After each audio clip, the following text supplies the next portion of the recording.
Hello world, and we are back. My name's Kyle Fischl, and this is going to be episode 102 of my poker vlog. For this session, I play a 2-5 no limit hold'em session at Orange City Racing and Card Club. I flop a lot of big hands, so I have a lot of hands to go over. We're going to get right into it, right after a word from our sponsor. RadPoker is a free app where users can play fun, fast-paced heads-up poker matches. When you subscribe to the pro version, the top 20 players on the leaderboard each week are eligible for some cash prizes. Additionally, the app has just launched their new puzzle version of the game. In Puzzle Rush, users compete against the clock to identify the nuts on the board as many times as they can within a 3-minute period. My high score is 50. I'm interested to see if anyone has what it takes to top it. Comment on the video or message me on Instagram if you can beat 50 hands in 3 minutes. Now let's roll the tape. Alright, first hand of note. An early position player raises to $10. There's one caller. Before it gets to me on the cutoff, I have pocket queens. Definitely going to raise this one up. I make it $35. Only the early position player calls, so we are going heads up to a flop of Queen 5 deuce 2 spades. Well, since there's a flush draw on board, I'm gonna go for a little bit of protection here. I can definitely get some value from flush draws, some disbelieving middling pocket pairs, and maybe an ace 3, ace 4 type hand, something like that. So I start out this hand by betting $25. My opponent decides to call, so we are still heads up to a turn, which is the 4 of hearts. On this card, I'm going to continue betting. I bet $75. I do this because I can still easily get value from flush draws. If for some reason my opponent has a straight, I can still have a board pairing suck out. I definitely want to build the pot for a large river bet for the times I get safe river cards. The river is the ace of spades. So front door flush comes in. And there's a 4-liner on board. That one concerns me much less. When my opponent checks to me, I really don't see any worse hands paying me off. There are not too many sets and 2 pairs out there that can give me any form of value. So the fact that I think all better hands are going to call and all worse hands are going to fold, I just check this one back. And my opponent has pocket 3s. Well, it is definitely disappointing to get top set cracked by a runner straight. Not the greatest first hand. This is Sparta! That's okay. Moving right along. With 3 limps, I'm on the button. I raise to $25 with ace queen offsuit. Happy to build a pot in position with a very strong starting hand. Well, all 3 players called, so we're going 4 ways to a flop of 10, 8, 4, 2 spades. When my opponent's checked to me, I think you can go either way with this. A C-bet's going to win this pot some percentage of the time. Against 3 other players, that's likely going to take at least 2 bullets. Additionally, I got 2 overcards, backdoor straight draw, backdoor flush draw, and this middling board definitely favors some limp callers who could easily have 9, 10, and 8, 5, and things like that. So I think this is a fine board, just check back. The turn is the ace of hearts. Definitely makes the hand much more interesting. Well, an early position player checks. A middle position player bets $25. The cutoff decides to call, and now it's on me. I'm not going to just call this one. I raised to $85. I do this because there's 2 different flush draws I can get value from. Jack 9 and 9 7 are both reasonable candidates to call me. Maybe even King Queen, King Jack of spades or hearts. So many flush draws, so many straight draws. Also aces with weaker kickers and some disbelieving 10s. May even call this bet. So I think raising here is the best option. I make it $85. Well, the middle position player and the cutoff decides to call.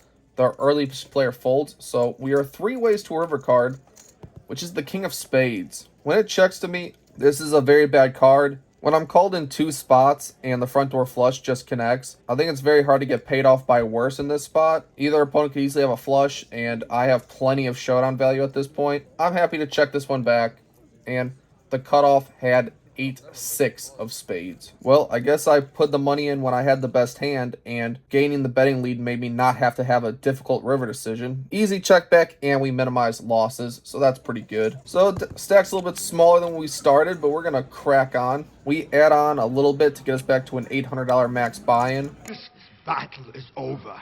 When I say it is over. Before an early position player raises to 20, I'm in middle position with ace king offsuit. Definitely gonna 3-bet this one. I make it $65. Only the pre-flop aggressor decides to call, so we're heads up to a flop. Ace queen 5 is decent. I would c-bet this with ace king, ace x, diamonds, jacks, kings, all kinds of hands, so I'm definitely going to c-bet when I have ace king. So I bet $65 again, and I get a quick fold from my opponent. Yes, not the most noteworthy hand, but many of these hands occur across an 8-hour session. They definitely add up and help to create a winning session. Well, next hand of note. The under the gun player makes it $20. There are two calls. I'm in the big blind with pocket deuces. With my exact table and the action given before, I definitely think I'm getting the right implied odds to set mine. 15 to win, possibly hundreds of dollars. Given the right flop, I think is definitely appropriate. So I make the call, and with a beautiful deuce right in the middle, we are feeling fantastic about this hand. Spartans!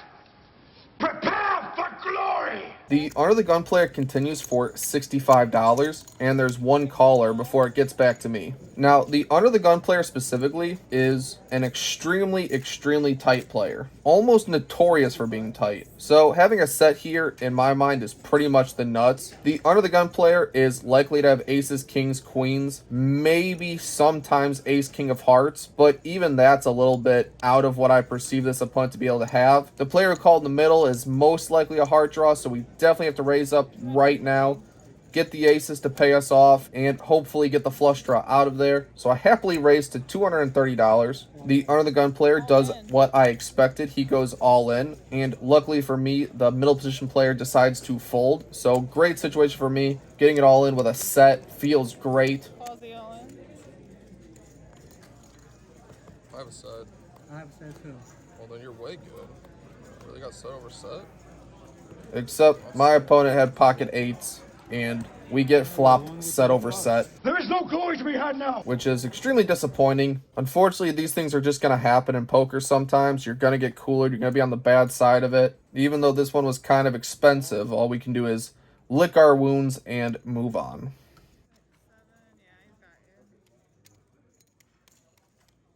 Right now, I would appreciate it if you subscribed. Thank you. Next hand of note, and this one is quite interesting. I button straddle, the big blind calls, under the gun raises to 50, it folds back to me. I'm on the button with ace 10 of spades, definitely going to defend, could 3-bet at some frequency, but we'll just exercise a little bit of pot control and play this hand in position. Big blind calls as well, so we are 3 ways to a flop of King 10 6 2 hearts. On this board, the under the gun player decides to bet $60. Flopping middle pair, top kicker, backdoor flush draw, backdoor straight draw. I think it's a fine spot to continue. We can put a lot of pressure on our opponent if check 2 on the turn, and my opponent doesn't actually have to have a hand yet. For example, my opponent could be c-betting with ace queen, ace jack, and possibly some weak kings that can fold to some pressure on later streets. So we happily make this call. On the turn, 5 of spades gives us a backdoor nut flush draw. Very happy to see that card. Even happier to see my opponent check to me. Definitely going to apply a lot of pressure here. I bet $160. If this bet gets a weak king to fold, that'd be an excellent result. We also can get called by heart draws, maybe weaker spade draws, maybe weaker tens. And this bet gives us the opportunity to build a pot and really get a massive river bet if we river a spade to get the actual nuts. So after a little bit of thinking, my opponent eventually makes the call. We would definitely appreciate a helpful river card. The ace of hearts is probably the most interesting card that could hit this river. And on this card, my opponent leads for $140. Now that's a bit of a problem.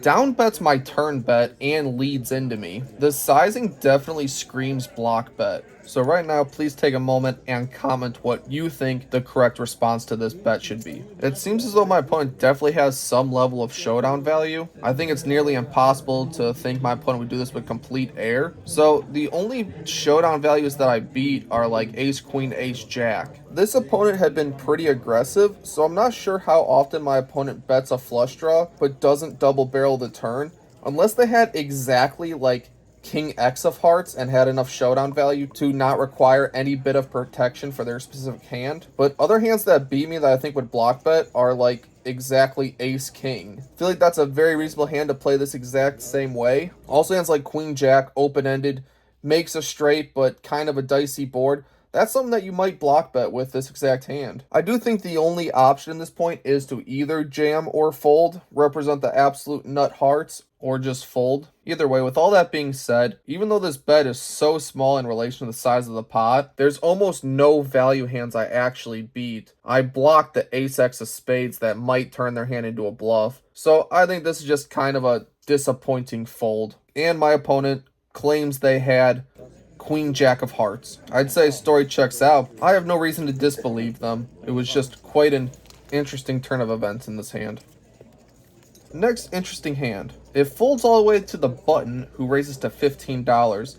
I'm in the small blind with ace queen of hearts. This is a great 3-bet spot. Button doesn't have to have anything, and I also have a great starting hand. I raise to $50. Only the button decides to call, so we are heads up to a flop of 10-7 deuce 2 hearts. 2 overs, backdoor straight draw, and nut flush draw I'd say is a pretty phenomenal board. So I c-bet for $50, expecting to take it down right now at some frequency. However, my opponent decides to make the call. When the turn is the queen of spades, we now graduate to top pair, top kicker, as well as the nut flush draw. So no reason to slow down. If for some reason we're beat, we're still drawing to the nuts. So I bet $125. After a bit of thinking, my opponent makes the call a second time, and the river is the 3 of clubs. Would have much preferred to see a heart. Either way, I'm not sure how many hands we can get 3 streets of value from. So on this card, I think my hand definitely operates better as a check call. I check and my opponent bets $215. The bet was definitely bigger than I expected. I didn't really expect to face a bet all that often at all anyway. It's kind of hard to put my opponent on the hand because I blocked the flush draw, which bricked. I suppose a likely hand my opponent could have is like 8-9, where they're open-ended the whole way, but have absolutely zero showdown value at the river, so have to bluff at it. I think it's